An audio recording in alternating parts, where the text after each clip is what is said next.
దేవుని సన్నిధి మన మధ్యలో ఉంది, దేవుని యొక్క మహిమ మనందరిపైన ప్రవహిస్తూ కమ్ముకుంటుంది అన్నప్పుడు దానిని అనుభవించటము, దాన్ని తీసుకొని స్వతంత్రించుకోవటము మనము తీవ్రత కలిగి ఉండవలసినటువంటి వారం.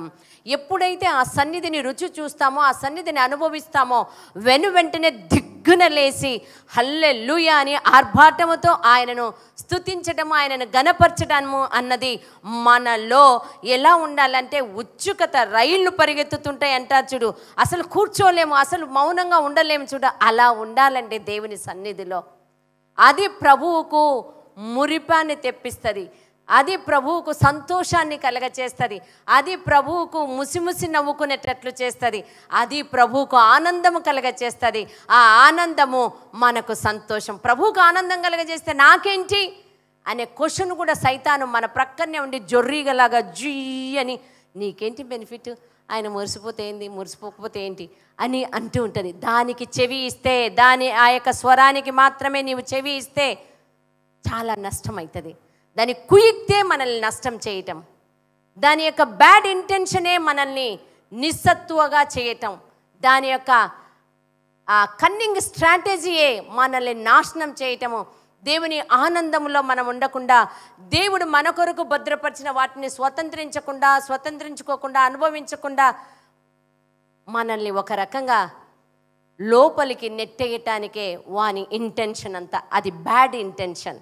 కనుక దేవుని సన్నిధికి ఎప్పుడు వచ్చినా, ఏమి అనిపించినా, జాయ్ అనిపించినా, ఏమనిపించినా హల్లెలూయా, ఆయన సన్నిధిలో నేను ప్రవేశించగానే, ఆయన నన్ను దర్శించగానే నాలో ఉత్సుకత వచ్చింది. ప్రభువుకు మహిమ కలుగును గాక. హల్లెలూయా. ఎందుకు అంటే అసాధ్యమైనది ఏదీ లేదు, సమస్తము సాధ్యం చేసే ఆయనే. అసాధ్యమైన దాన్ని సాధ్యం చేయడానికి ఏం చేస్తాడు ఆయన? మనలో సామర్థ్యం లేకపోయినా సామర్థ్యాన్ని నింపి, మనలో దానిని సాధించడానికి, జయించడానికి, దాన్ని నెరవేర్చడానికి ఎలాంటి స్కిల్స్ లేకపోయినా ఆయన తన విజ్డమ్తో వాటిని మనలో నింపి, తన సామర్థ్యంతో మనం వాటిని జయించి మనకు మహిమకరంగా చేసే ఆయన. హల్లెలూయా. ప్రభువుకు మహిమ కలుగును గాక. తండ్రి నమ్మకమైన వాడు.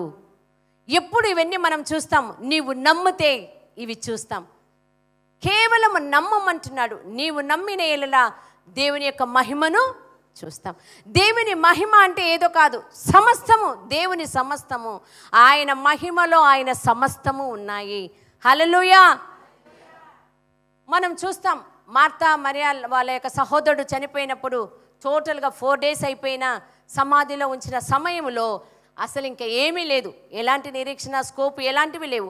అలాంటి సమయంలో ఆ మార్తాతో యేసుప్రభు వారు పలికినటువంటి మాట, నీవు నమ్మిన ఎడల దేవుని మహిమను చూస్తావు. అంటే ఎప్పుడైతే ఎవరిని నమ్మమంటున్నాడంటే, సర్వశక్తిమంతుడు, సర్వోన్నతుడు, మహోన్నతుడు, మహిమతో ఉన్నటువంటి ఆయన చెప్పినటువంటి దానిని నీవు నమ్మితే, ఆయన యందు నీ నమ్మిక నీవు ఉంచితే, ఆ సామర్థ్యముతో జీవము లేకపోయినా ఆయన దానిని జీవంలోనికి తీసుకొని వస్తాడు అన్న నమ్మకం అన్నది నీలో ఉంటుంది. హల్లెలూయా. చాలాసార్లు మనకు తెలుసు, ఈ వాక్కు మనకు తెలుసు, నీవు నమ్మిన ఎడల దేవుని మహిమను చూస్తావు. నమ్మిన వానికి సమస్తము సాధ్యం, అసాధ్యమైనది ఏదీ లేదు. ఇంతవరకు మనం ప్రభువును గణపరచాం, మహిమపరచాం, స్తుతించాం, ఆరాధించాం. తండ్రి, నీకు అసాధ్యమైనది ఏదీ లేదు. ఎందుకంటే నీ ఆత్మతో నింపి, నీ శక్తితో నింపి నీవు మమ్మల్ని బలపరిచే దేవుడవు. ఎలాంటివైనా సరే, అపవాది అంటే ఆ నామానికే ఉండేది ఏంటంటే వాని యొక్క కుయుక్తులు, ఆ యొక్క బ్యాడ్ ఇంటెన్షన్స్, ఆ యొక్క మనకు హాని చేసేటివి, మనల్ని ఇబ్బంది పెట్టేది, మనకు బాధ పెట్టేది, మనల్ని దుఃఖపరిచేది, మనకు నష్టం పరిచేది, వీటి పేర్లే అపవాది. అలాంటిది ఏది ఎదురాడాలని చూసినా సరే తన వాక్కు అనే ఖడ్గముతో ఆయన ఏం చేయబోతున్నాడు? వాని జయించేటట్లుగా, నీకు సామర్థ్యం ఇచ్చి నీ ద్వారా వానిని జయించేటట్లుగా నేను చేస్తూ ఉన్నాడు. హల్లెలూయా. అందుకనే బైబిల్ గ్రంథంలో ఎక్కడ ఆయన నీవు కష్టాలు ఎదుర్కోవు, నీవు నష్టాలు ఎదుర్కోవు, నువ్వు శ్రమలు ఎదుర్కోవు, నువ్వు ప్రాబ్లమ్స్ ఎదుర్కోవు, ఇబ్బందులు ఎదుర్కోవు అని వాగ్దానం చేయలేదు ఆయన. నేను నిన్ను లోకంలోనికి పంపుతున్నాను, ఏవైనా ఎదురొచ్చు, ఏవైనా ఉండొచ్చు. అయితే ఆయన వాగ్దానం చేసింది ఏంటంటే, వాటి గుండా ఆయన నీతో ఉండి నీ చెయ్యి పట్టి నడిపిస్తూ ఆయన సామర్థ్యముతో నీవు వాటిని దాటి జయించి విజయోత్సవంతో ముందుకు వెళ్ళగలిగే సామర్థ్యము ఆయన ఇస్తానని ఇస్తున్నాడు. ఆయన ఇచ్చే తండ్రి. హల్లెలూయా. దేవుని వాగ్దానము చాలా నమ్మకమైనటువంటిది. ఆమేన్. ఎందుకు అంటే మనం చూస్తూ ఉన్నాం, కీర్తనల గ్రంథం 33వ అధ్యాయం 4వ వచనంలో మనం చదువుకుంటే, కీర్తనల గ్రంథం 33వ అధ్యాయం 4వ వచనం, యెహోవా వాక్యము యథార్థమైనది, ఆయన చేయునదంతయు. హల్లెలూయా. మనం అనునిత్యము జ్ఞాపకం చేసుకోవాల్సింది ఏంటంటే, యెహోవా వాక్యము యథార్థమైనటువంటిది, ఆయన చేసేదంతా నమ్మకమైనటువంటిది. ఆయన వాక్కు అంటే ఆయనే దేవుడు. వాక్కు దేవుడు అంటే ఆయన వాక్యం ఏదైతే ఉందో అది చాలా యథార్థమైనటువంటిది. ఆయన మస్తు చెప్తుంటారులే, బైబిల్ నిండా ఆయన చెప్పేటివేలే, ఇవి అయ్యేటివి కాదు, పోయేటివి కాదు అనే ఆలోచనలను సైతాన్ తీసుకొస్తుంది. కానీ సర్వసృష్టికర్త, సర్వోన్నతుడైనటువంటి తండ్రి, సజీవుడు, నిత్యుడు, శక్తిమంతుడు ఇస్తున్నటువంటి మాట యథార్థమైనటువంటిది. ఆయన పలికిన ప్రతి మాట యథార్థమైనది. ఆయన చేసేదంతా, ఆయన పని అంతా కూడా నమ్మకమైనటువంటిది. కనుక ఆయన ఏమంటున్నాడంటే, నీవు నమ్మినడెలా దేవుని మహిమను చూస్తావు అంటున్నాడు. నమ్మువానికి సమస్తము సాధ్యము అంటున్నాడు. కాబట్టి ఆయన నోటి నుంచి వచ్చే మాట, ఆయన వాక్కు, వెడలే ప్రతి వాక్కు యథార్థమైనది. నీవు బైబిల్ గ్రంథమును చదువుతున్నా, నీతో మాట్లాడుతున్నటువంటి తండ్రి, వాక్కు అయిన తండ్రి నీతో మాట్లాడుతూ ఉన్నప్పుడు దానిని నీవు నమ్ము. ఎందుకు అంటే అది యథార్థం కాబట్టి. ఆయన చేస్తానన్న చెప్పినటువంటి మాట నమ్మకంగా చేస్తాడు కాబట్టి ఆయన నమ్ము. అది ఇక్కడ సమస్య అంతా జోరీగలాగా అపవాది దానిని నీలోనికి వెళ్ళనీయకుండా రకరకాల ఆలోచనలు, రకరకాల తలంపులు, రకరకాల వాటితో నిన్ను చుట్టుముట్టి దేవుని యొక్క కార్యం పట్ల నీకు నమ్మిక లేకుండా విశ్వాసాన్ని కోల్పోయేటట్టు చేస్తూ ఉంటుంది.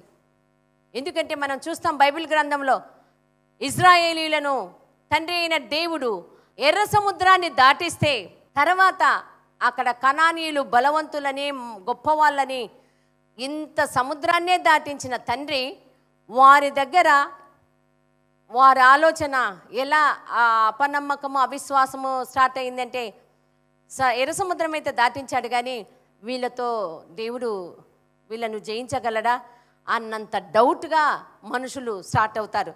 అయితే మన జీవితంలో దేవుడు చేసిన కార్యాలను జ్ఞాపకం చేసుకుంటూ ఉంటే ఎదురుగా వచ్చే వాటిని దేనినైనా సరే నా తండ్రి నాలో ఉండి తన సామర్థ్యంతో వీటిని నేను జయించగలిగేటట్టు చేస్తాడు అన్న నమ్మకము మనలో రైజ్ అవుతూ ఉండాలి.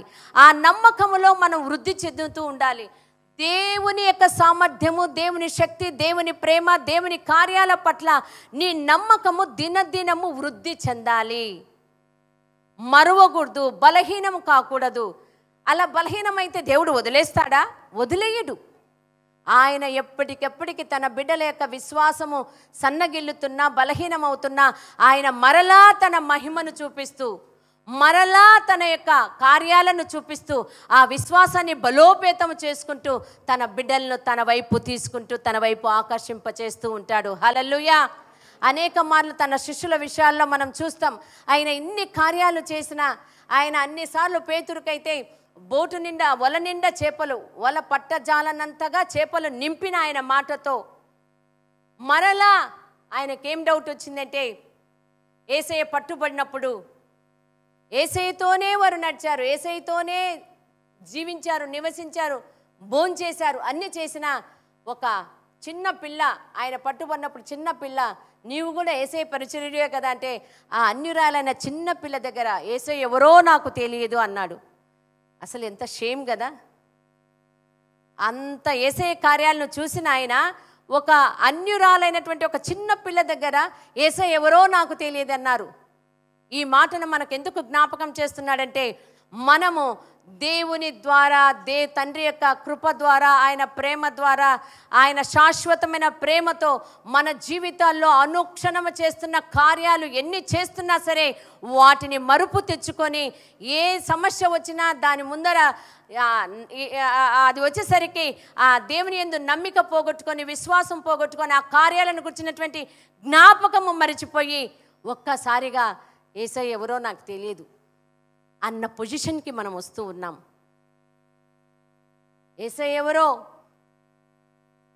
యేసయ్య ప్రేమలో నడిపిస్తున్న సేవకుడు ఎవరో, ఆ సంఘం ఎవరో, ఆ స్థితికి వస్తున్నాం మనం. దయచేసి మనము జ్ఞాపకం చేసుకోవాల్సింది ఏంటంటే, ఆయన చేసిన కార్యాలన్నింటినీ నువ్వు జ్ఞాపకం చేసుకుంటూ ఉన్నప్పుడు చేసిన కార్యాల కంటే ఇంకా విస్తారమైన కార్యాలను సహితం చేయటానికి ఆయన సంసిద్ధంగా ఉన్నాడు. ఆయన సమర్థుడు, ఆయన శక్తిమంతుడు అన్న సత్యము పట్ల మన యొక్క నమ్మకము పెరగాలి. హల్లెలూయా. ఇర్మియా గ్రంథం 17వ అధ్యాయం 7-8 వచనాలను చూద్దాం. యెహోవాను నమ్ముకునివాడు ధన్యుడు, యెహోవానికి ఆశ్రయముగా ఉండును. వాడు జలముల యొద్ద నాటబడిన చెట్టు వలె ఉండును. అది కాలువల ఓరను దాని వేళ్ళు తన్నును. వెట్ట కలిగినను దానికి భయపడదు. దాని ఆకు పచ్చగా ఉండును. వర్షము లేని సంవత్సరమున చిందనొందదు, కాపు మానదు. హల్లెలూయా. వాక్ చదువుతున్న ప్రతిసారి మనం గుర్తు పెట్టుకోవాల్సింది ఏంటంటే, ఆయన వాక్యము యథార్థము, ఆయన కార్యము, ఆయన క్రియలు వెనువెంటనే చెప్పాలండి. ఇప్పుడే కదా దేవుని యొక్క వాక్కు యథార్థమైనది అన్నప్పుడు ఆయన చేసే క్రియలు ఎలాంటివి? నమ్మకమైనవి అని చెప్పడానికి ఇంత టైం తీసుకున్నారు. అంత సంశయం ఉంది ఆయన కార్యాలు నమ్మదగినవి, నమ్మకమైనటివి అనేది. యేసయ్య చూస్తే చాలా చాలా ఫీల్ అయిపోతూ ఉన్నాడు, చాలా ఫీల్ అయిపోతున్నాడు. యెహోవాను నమ్ముకొనువాడు ధన్యుడు, యెహోవా వానికి ఆశ్రయముగా ఉండును. ఒక్కొక్క మాటను చదువుకుంటున్నప్పుడు నాకు అనిపిస్తుంది, ఆయన నమ్ముకుంటేనే మనము ధన్యులము. ఆయనను ఆశ్రయిస్తే ఏం చేస్తాడు? ఆయన ఆశ్రయముగా మనకు ఉంటాడు. ఆశ్రయం అంటే నాకు తెలిసినంత వరకు మనకు ఆశ్రయం ఇచ్చినారంటే ఆశ్రయం ఇచ్చిన వారి బాధ్యతే మొత్తం మనల్ని చూసుకునేది. అవునా? మన ఆశ్రయ దుర్గము మన ప్రభువు అంటే మనకు చింత లేదిక. ఎందుకు అంటే ఒకరికి ఆశ్రయం ఇచ్చామంటే వాళ్ళ సమస్తాన్ని మనమే కేర్ తీసుకుంటున్నట్టు అర్థం. ఎప్పుడైతే యెహోవాను నమ్ముకున్న మనము ధన్యులముగా ఉన్నప్పుడు మనకు ఆయన ఆశ్రయ దుర్గము అంటే నిశ్చయముగా మనము దేనికి భయపడవలసినటువంటి అవసరము లేదు. ఈ విషయాన్ని మనం ఎప్పుడూ మరవకూడదు. ఎందుకు అంటే మనము నమ్ముకున్న మనకు ఆశ్రయ దుర్గమైన ఆయనకు నెక్స్ట్ ఏం జరుగుతుందో మన జీవితాల్లో అన్నీ ఎరిగినటువంటి ఆయన. మనకు తెలియకపోవచ్చు నెక్స్ట్ ఏం సంభవిస్తుంది, ఎలా ఉంటుంది, ఎలా ఏంటి ఎట్లా అని మనము బెంబేలెత్తిపోవచ్చు. కానీ మనకు ఆశ్రయ దుర్గమైన మనం ఆయనను నమ్ముకొనుట ద్వారా ధన్యులముగా ఉన్న మనము భయపడవలసినటువంటి అవసరము లేదు. ఏ సమయంలో ఎలా ఉంటుందో ఆయన చూసే తండ్రి. మనం చూసాము 2019 డిసెంబరు కోవిడ్-19 అనే ఒక దాని ద్వారా మొత్తం కదిలించబడ్డారు. దేశం ప్రపంచాలు ఒక రకంగా ప్రపంచ నలుమూలలో ఏది కూడా విడవబడలేదు. ఏ కార్నర్ ప్రజలు కూడా దీని తాకిడికి లేకుండా ఉండినట్లు లేదు. మనకు తెలియదు, డిసెంబర్ వరకు కూడా మనకు తెలియదు. కానీ మనకు తెలియని వావి కూడా మనకు ఎదురైతే వాటన్నింటిలో నుంచి కూడా మనకు ఆశ్రయదుర్గమైన మనము నమ్మిక ఉంచిన ఆయన మనల్ని భద్రపరిచి ఉన్నాడు. హల్లెలూయా. ఆ సమయంలో కోట్లకు అధిపతి అయిన ప్రపంచంలో ఉన్న ఆ రిజర్వ్ బ్యాంకులన్నింటిలో కూడా పట్టనంతగా అకౌంట్లు నింపి పెట్టిన వ్యక్తులు సహితము ఆ డబ్బు వారిని కాపాడలేకపోయింది. కానీ మన ఆశ్రయ దుర్గము మనం ఎవరి యందు నమ్మిక ఉంచామో ఆయన తన శాశ్వతమైన కృపతో, ఆయన తన యొక్క ప్రేమతో మనకు ఆశ్రయముగా ఉంటూ మనల్ని భద్రపరుచుకున్న తండ్రి. హల్లెలూయా. ఆయన మనకు ఆశ్రయముగా ఉండడం మాత్రమే కాదు, ఆ వ్యక్తి జలముల యొద్ద నాటబడిన చెట్టు వలె ఉంటాడు. అది కాలువల ఓరన వేళ్ళు తన్ని వెట్ట కలిగిన భయపడని స్థితి. మనం కీర్తనకారుడు 1వ అధ్యాయంలో 3వ వచనంలో కూడా చూస్తాం. కాలువల యొద్ద అతడు కాలువ యొద్ద కాలువల ఓరన నాటబడిన చెట్టు వలె ఉండును అంటే ఎవరైతే ఆయన యందు నమ్మిక ఉంచి ధన్యుడుగా ఉంటాడో, ఆశ్రయదుర్గంగా ఆయనను ఆశ్రయిస్తాడో, ఆ వ్యక్తి జీవితం ఎలా ఉంటుందంటే నీటి కాలువల ఓరన నాటబడిన చెట్టు. నీటి కాలువల ఓరన నాటబడినది ఏమవుతుందంటే ఎలాంటి పరిస్థితులు వచ్చినా సరే అది నీరు సమృద్ధిగా ఉన్నందువల్ల వేళ్ళు తన్ని చక్కగా తన కాలమందు ఆకువాడక ఫలమిచ్చు చెట్టు వలె ఉండును అన్నది. ప్రభువు మనతో మాట్లాడేటప్పుడు రకరకాల చెట్లు, పక్షులు, జంతువులు, వస్తువులు వివిధమైనవి చూపించి చెప్పడం ఏంటి అంటే ఆ స్వభావము, ఆ లక్షణాలను మనకు తెలియపరచడం. చెట్టు ఎలా అయితే అలాంటి స్థలంలో ఉంటుందో అలానే ఆయనను ఆశ్రయదుర్గముగా ఆయనను ఆశ్రయించిన నీవు, ఆయన యందు నమ్మిక ఉంచినటువంటి నీవు, ధన్యుడమైన నీవు ఎలా ఉంటావంటే పరిస్థితులు ఎలా వచ్చినా, అనుకోనని పరిస్థితులు ఎలాంటివి వచ్చినా సరే నీవు ఆకువాడక నీటి కాలువల ఓరన చెట్టు ఎలా ఉంటుందో అలా ఏ పరిస్థితికి నీవు అధైర్యపడవు, ఏ పరిస్థితికి నీవు జడియవు, ఏ పరిస్థితికి నీవు కృంగిపోవు, ఏ పరిస్థితికి నీవు నిరుత్సాహపడవు. ఎందుకు అంటే నీ ఆశ్రయము నీవు నమ్ముకున్న సర్వశక్తుడైనటువంటి దేవుడు. ప్రభువుకు మహిమ కలుగును గాక. ఆయన మహిమలో నీవు ఉన్నావు. అంతటి కృప కలిగిన దేవుణ్ణి మనము కలిగి ఉన్నప్పుడు ఈ యొక్క సహవాసంలో ఎలా వర్ధిల్లాలి? అంతటి ఆయన యందు నమ్మిక ఉంచిన నీవు ఆ నమ్మకత్వంలో, ఆయనను నమ్మటములో నువ్వు ఎలా ఎదగాలి, ఎలా బలవర్ధకము కావాలి? ఈ బలవర్ధకం అనే పదము మనకు వర్తిస్తుందో లేదో తెలియదు, కానీ అది నాకు చాలా ఇష్టమైనటువంటి పదం. ఆయన నమ్ముట యందు, ఆయనను ఆనుకోవటం యందు, ఆయనకు సమీపంగా ఆయన సహవాసములో, ఆయన యొక్క కౌగిటిలో అలా హత్తుకొని సమీపముగా వర్ధిల్లడమే, ఆ సహవాసములో, ఆ ప్రేమలో, ఆ సన్నిహితముగా వర్ధిల్లడమే మనము బలవర్ధకం అవ్వడము. హల్లెలూయా.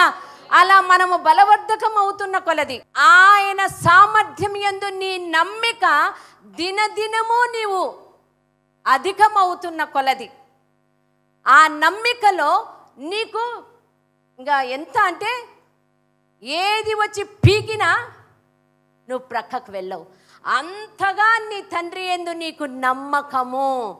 హల్లెలూయా. అలా ఆ నమ్మకంలో మనం స్థిరపడాలని ప్రభువు మనకు పదే పదే మనకు జ్ఞాపకం చేస్తూ ఉన్నాడు. ఆయన యందు నమ్మిన వాడు ధన్యుడు. హల్లెలూయా. ఇంకా ఎవరు ధన్యులు?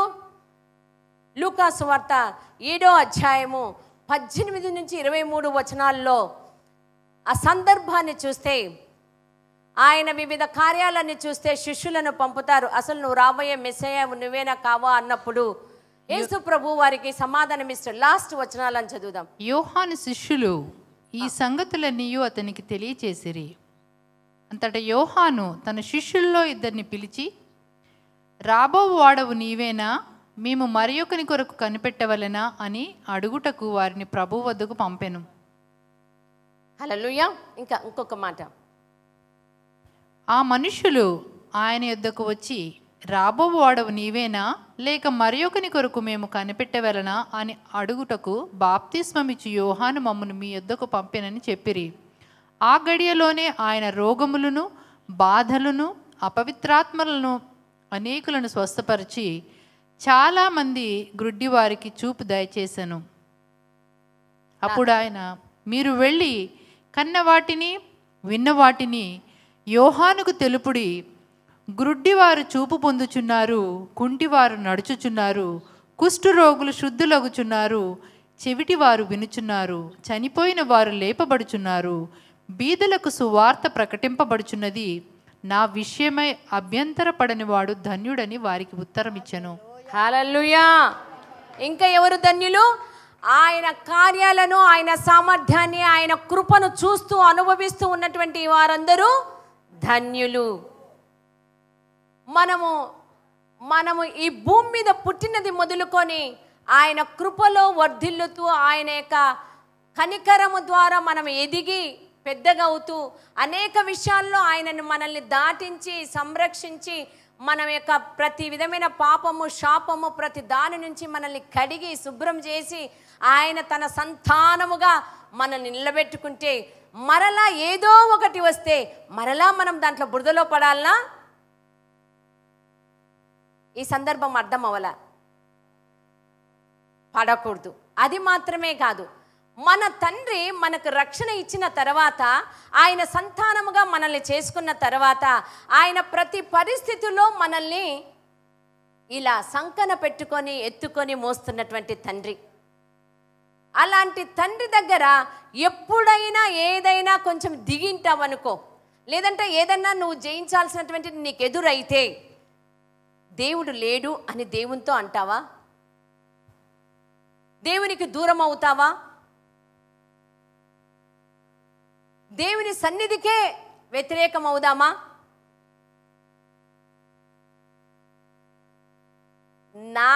నా తపన ఏంటి అంటే ఆయన నిన్ను శాశ్వతమైన ప్రేమతో ప్రేమిస్తూ ఉన్నాడు. ఆయన నీతో ఉంటూ నిన్ను నడిపిస్తున్నటువంటి తండ్రి. ఈ విషయాన్ని నీవు ఎప్పుడూ జ్ఞాపకం ఉంచుకోవాలి అన్నది నా తపన. హల్లెలూయా. నీ కన్న తండ్రి, నిన్ను రక్షించుకున్న తండ్రి, నీ ప్రతి విషయమును నీకు తోడుగా ఉంటున్నటువంటి తండ్రి, ఆయన నిత్యము నీవు నడిచే ప్రతి మార్గంలో నీకు తోడుగా ఉంటున్నటువంటి తండ్రి. నీవు ఊహించినా ఊహించకపోయినా, నీవు ఎక్స్పెక్ట్ చేసినా ఎక్స్పెక్ట్ చేయని పరిస్థితులు నీకు ఎదురైనా, నీవు నడుస్తున్నటువంటి మార్గములో ఆయన నీకు తోడుగా ఉన్నాడు. కాబట్టి ఆ సామర్థ్యం ఇచ్చి వాటిని నీ ద్వారా జయింప చేస్తూ ఉన్నటువంటి తండ్రి. హల్లెలూయా. ప్రభువుకు మహిమ కలుగును గాక. ఆశీర్వదింపబడిన, బ్లెస్డ్ అంటే మనము ఆశీర్వదింపబడినటువంటి వారము. ఎప్పుడైతే నీవు పదే పదే ఆ గ్రహింపుని కలిగి ఉంటావో, I'm blessed, I'm blessed, I'm blessed అని ఎందుకు చెప్పాలి అంటే, ఏదైతే నీ ఆలోచనల ద్వారా, నీ తలంపుల ద్వారా, నీ ఊహల ద్వారా నీకేముంది, నువ్వు అది సాధించాలి, ఇంకా నువ్వు అది పొందుకోవాలా, నీకు ఇది రాలా, ఇలా జోరీగలాగా నీకు పెడుతున్నటువంటి ఆ యొక్క వాటికి నీవు సమాధానం ఇవ్వడం ఏంటంటే, ఐ ఆమ్ బ్లెస్డ్. నా తండ్రి నాకు ప్రారంభము నుంచి చేస్తున్నటువంటి క్రియలను బట్టి నేను ధన్యుడను. నేను ఏ విషయంలో నేను సంశయించటం లేదు, ఏ విషయంలో నేను అవిశ్వాసానికి గురి కావట్లేదు, ఏ విషయంలో నేను దేవునికి ఎదురాడటం లేదు. ఆయన కార్యాలను బట్టి నేను ఏ విషయంలో కూడా నేను ఆయనకు ఎదురాడను, కానీ వాటికి నేను నమ్మే వ్యక్తిని. నా తండ్రి నాకు ఆశ్రయదుర్గము, నా తండ్రి వాక్యము యథార్థమైనది, ఆయన మాట యథార్థము, ఆయన ప్రేమ యథార్థము, ఆయన నడిపింపు యథార్థము, ఆయన తోడుంటానని చెప్పినటువంటి విషయము సత్యము అన్న విషయాలను అనునిత్యము మనము మనన చేసుకుంటూ ఉంటే ఈ జోరీగా లాంటి వచ్చే ఆలోచనలన్నీ పటాపంచలై వెళ్ళిపోతాయి. హల్లెలూయా. మనము ప్రాక్టీస్ చేయవలసిందల్లా ఏంటి అంటే, ఎలా ఉండాలి, ఏం చేయాలి, ఎలా ఉంటే బాగుంటుంది అన్న విషయాలని నీవు ఆలోచనలోకి వస్తూ ఉన్నప్పుడు వెనువెంటనే నీ తండ్రి యొక్క గుణగణాలను, నీ తండ్రి యొక్క సామర్థ్యము, నీ తండ్రి యొక్క శక్తి, నీ తండ్రి యొక్క స్టైల్ అనేది నీలో పొంగి పొర్లాలి. ఏంటి అది? నా తండ్రి అనుకున్నాడు, ఆయన మాట పలికాడు, అది జరిగింది. ఇప్పుడు అదే ఆయన పరిశుద్ధాత్మ ద్వారా నా యందు నివాసం చేస్తూ ఉన్నాడు. ఆయన ఏది అనుకున్నా, ఏది చేయాలన్నా ఆయన నాలో నుంచే అనుకుంటాడు, నాలో నుంచే పలికింప చేస్తాడు. కాబట్టి నేను పలకవలసింది ఏది ఎలా ఉండాలో అది అలా ఉండాలని నేను పలకాలి అన్న తీవ్రత, అన్న కాన్ఫిడెన్స్, అన్న విశ్వాసము, అన్న నమ్మకము మనలో నిత్యము నిత్యము నిత్యము పొంగి పొర్లుతూ ఉండాలి. ఎందుకంటే మన నమ్మకము మన తండ్రి. హల్లెలూయా. ఎంతగా మనం ఆయన యందు నమ్మిక ఉంచుతామో మనము ధన్యులమని చెప్పడం మాత్రమే కాదు, ఆ ధన్యత ఎలాంటిదంటే అనుకోని పరిస్థితులు, ఎలాంటి కరువు విషయాలు కానీ, ఎలాంటి క్లిష్ట పరిస్థితులు కానీ, కొన్ని అసలు మనం ఫేస్ చేయలేమో అని వచ్చి ఉప్పెనలాగా పడినటువంటి పరిస్థితుల్లో సహితము ఆయన మనకు తోడుగా ఉన్నాడు అన్న విషయాన్ని మనం మరవకూడదు. ఎప్పుడైతే అలా ఉంటామో నిశ్చయముగా ఆయన సామర్థ్యమును నీకు ఇచ్చి ఆయన నిన్ను అది జయించేటట్లు చేసే తండ్రి నీకు తోడుగా ఉన్నాడు. హల్లెలూయా. కాబట్టి ఆ యొక్క చెట్టు నీటి కాలంలో నాటబడినటువంటి చెట్టుకు ఆ యొక్క విషయము నిజంగా ఏంటి అంటే ఆయనతో సహవాసము. మనం ఎడారి చెట్టు అని కొన్ని చదువుకుంటూ ఉంటాం, కొన్ని చూస్తూ ఉంటాం. చాలా చిన్నగా ఉంటాయి, చాలా నిండుగా ఆ యొక్క గ్రీన్తో, ఆ యొక్క గ్రీన్ ప్లాస్మానే ఏమంటాం, దాంతో నిండి ఉంటాయి. చూస్తేనేమో అది ఎడారి. దాని చుట్టూ ఉన్న పరిస్థితులు భయంకరము, వేడిగాలులు, ఇసుక, ఎడారి భయంకరము. కానీ అది మాత్రం చిన్నగా ఉన్న దానిలో ఉండాల్సినటువంటి ఆ యొక్క ఆ గ్రీన్, ఆ యొక్క అదంతా చూసి నిండి ఉంటుంది. ములులు ఉంటాయి, దాన్ని ఏమన్నా చేయాలంటే అవి కుచ్చుకుంటాయి. అంటే నీవు ప్రభువునందు విశ్వాసం ఉంచి నీకు ఆశ్రయముగా ఆయనను ఉంచుకుంటే ఎట్లాంటి ఉప్పెనలు వస్తున్నా సరే, ఎలాంటి పరిస్థితులు నిన్ను తాకాలని చూసినా సరే, నీవు కదలక జడియక నిబ్బరము కలిగి ప్రభువుకు మహిమకరంగా ఉంటావు. హల్లెలూయా. అంతటి తండ్రి మనతో మాట్లాడుతూ ఉన్నాడు. ఏంటి అంటే, నా వాక్కు యథార్థమైనది, నేను చేసిన క్రియలు, చేస్తున్న క్రియలు, చేయబోయే క్రియలు యథార్థమైనవి, నమ్మకమైనవి. హల్లెలూయా. మనకొచ్చే ప్రాబ్లం అంతా ఎక్కడ అంటే, తండ్రి తెలుసు, ఆయన శక్తి తెలుసు, ఆయన సామర్థ్యం తెలుసు, కానీ మనం మర్చిపోయేది ఏంటంటే వాటిని ఉపయోగించుకోవటం. ఇప్పుడు నేను అన్నా కదా, ఐఎమ్ బ్లెస్డ్ అని చెప్పాలి గట్టిగా అని చెప్పానా? అలా నువ్వు చెప్పని కారణం చేత ఒక పరిస్థితి వచ్చింది, ఆ పరిస్థితికి భయం కలుగుతూ ఉంటుంది, ఆ పరిస్థితికి అనుమానం వస్తుంటుంది, ఆ పరిస్థితికి ఏవేవో అపోహలు వస్తూ ఉంటాయి. వాటికి స్థానం ఇవ్వకు. నీ ఆలోచనలైనా, మనసులో అయినా, తలంపుల్లో అయినా వాటికి స్థానం ఇవ్వద్దు. నీవు స్థానం ఇవ్వాల్సింది, నీవు బోల్డ్గా ఆర్భాటముతో ప్రకటించవలసింది ఏంటంటే, నీకు ఆశ్రయంగా ఉన్నా, నీకు తోడుగా ఉన్నా ఆయన సామర్థ్యమును నీవు ఆర్భాటముతో ప్రకటించు. అది ఏ పరిస్థితి అయినా సరే, సర్వశక్తిమంతుడు నాతో ఉన్నాడు, ఆయన నా చెయ్యి పట్టి నడిపిస్తూ ఉన్నాడు, నీవు ఏ పార్టీ విధానవు అని చెప్పాలి, నువ్వు ఏ పార్టీ వాడవు అని చెప్పాలి.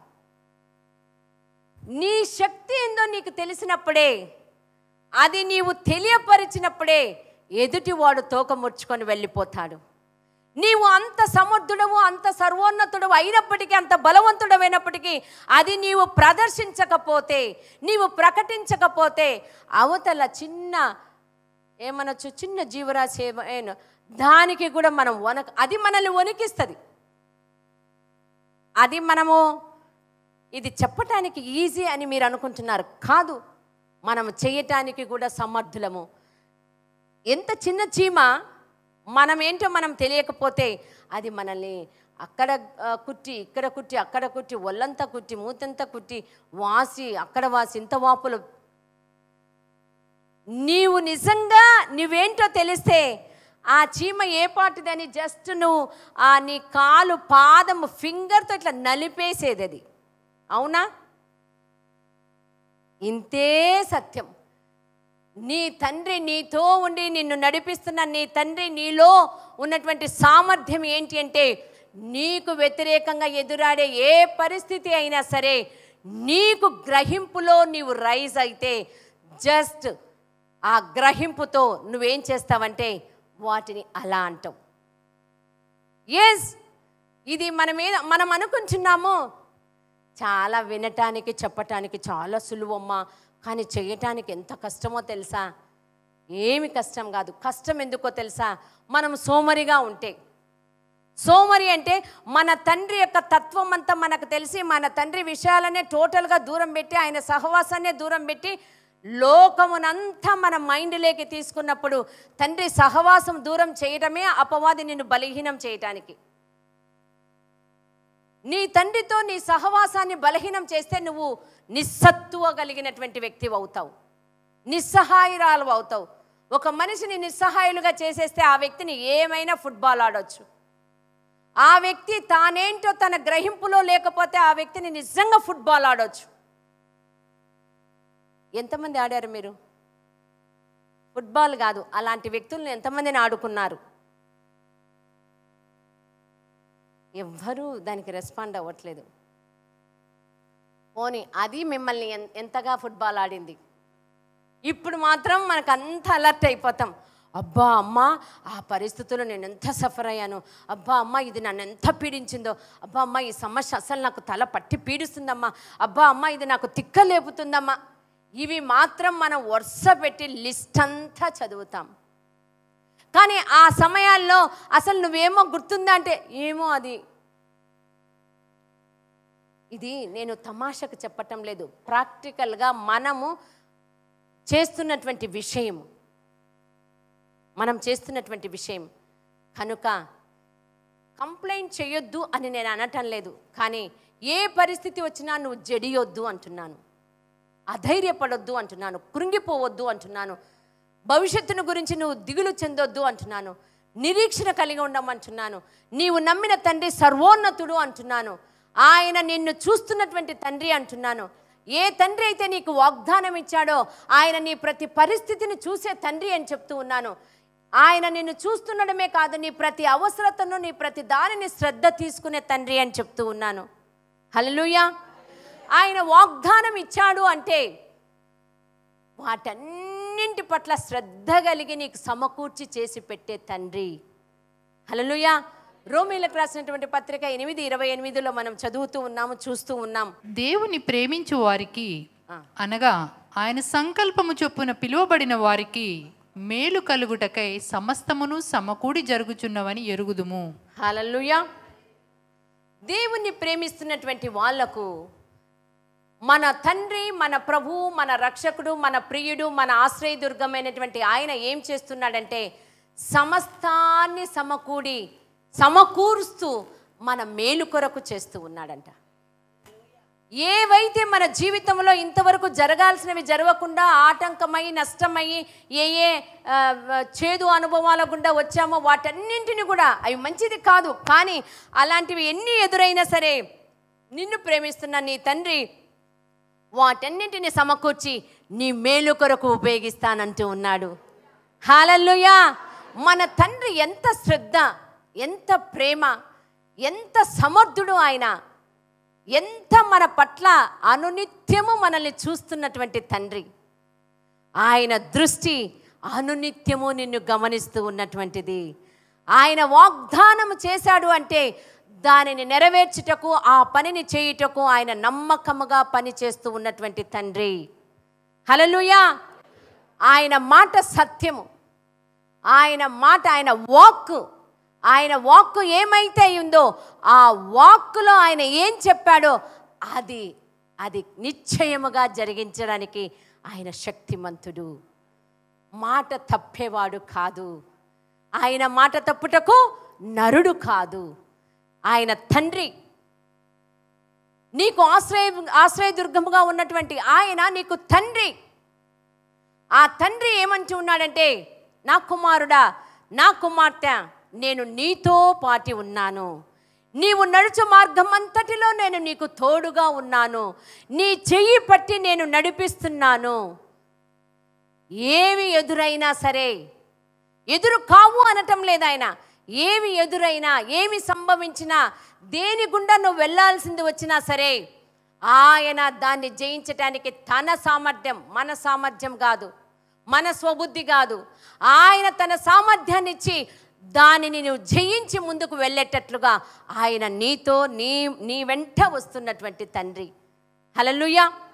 కాబట్టి ఆయన ఎట్లా అంటే, ఎలా సమకూర్చి చేసే తండ్రి అంటే, మనం అనుకుంటాం కదా, మనకి చాలా ఆలోచనలు వస్తాయి.